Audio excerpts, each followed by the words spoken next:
Alright, so at this point I've got some 3/4 plywood. This is actually hardwood plywood. I got 2.5-inch strips cut. Actually, I've got about 4 because I want to make a 8-foot track for the saw, and I'm gonna make a like a 4-foot piece. So I'm gonna do 1.5-inch perimeter, and I'm gonna do the one where I set the saw, and I have a couple guide holes cut throughout there, so I can just line up the line, and I don't have to worry about I've used the ones where it's just you have to keep one side, maybe this side up against the rail.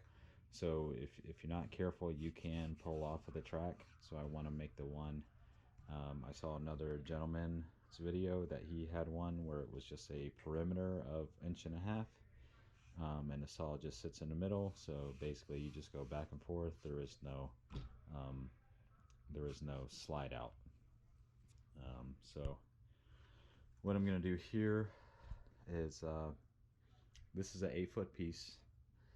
So obviously, if I put these rails on here, when I'm cutting, as you can see, the blade is back. The blade, if we were to butt in here, if we were to butt into a piece here, you could see that the blade would probably cut about 6 or 7 inches back is where you would stop. So if you wanted to cut an 8-foot piece, you would have to move it once. So what I'm going to do is I'm going to cut another maybe 6-inch piece. I'm going to pocket hole it and glue it, and also glue these, and I think that should be enough to hold it together.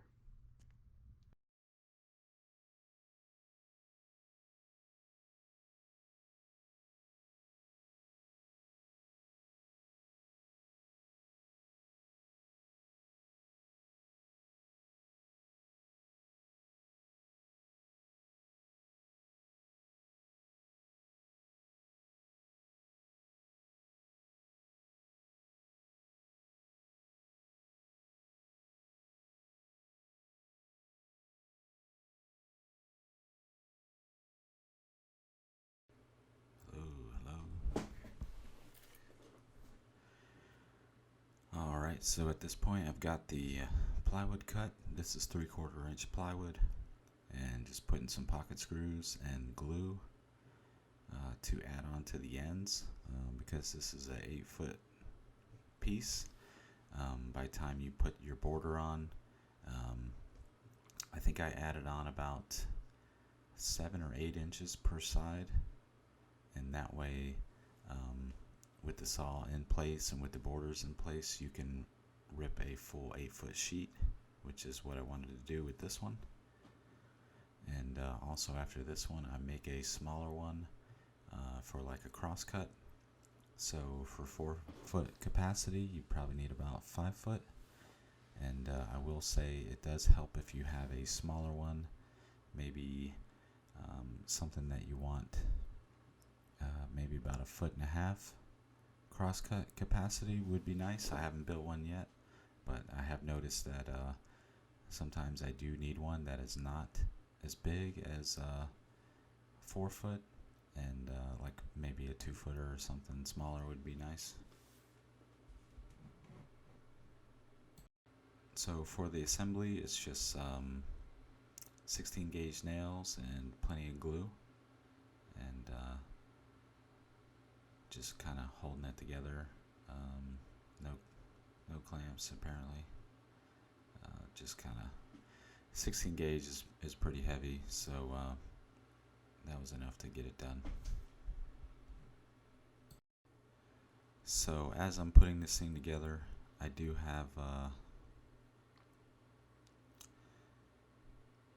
so what I did here is I nailed it together. I nailed one side and then slid my saw down the track and gave myself just a hair extra room as I'm nailing it, so it's not too tight and it's not too loose.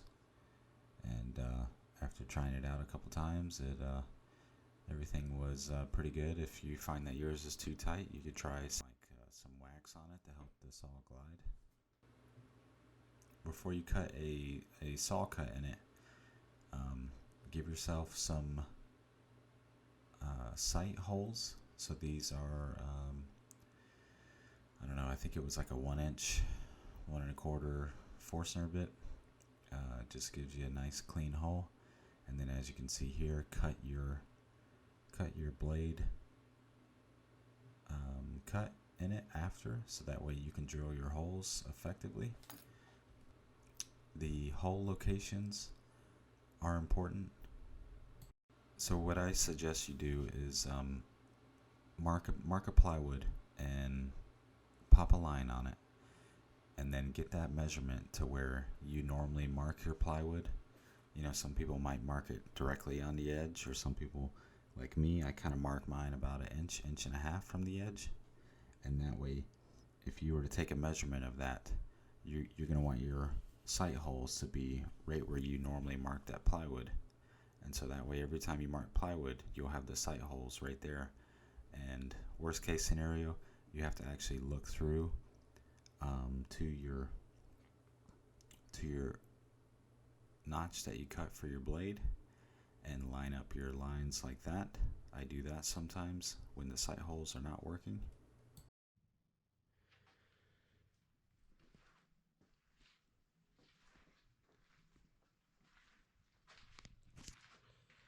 Alright, so this is the finished product. We got the 8-foot ripping track here, and we got the 4-foot ripping track here. And I just ripped down this piece of plywood, and let's see, I believe this is the edge here.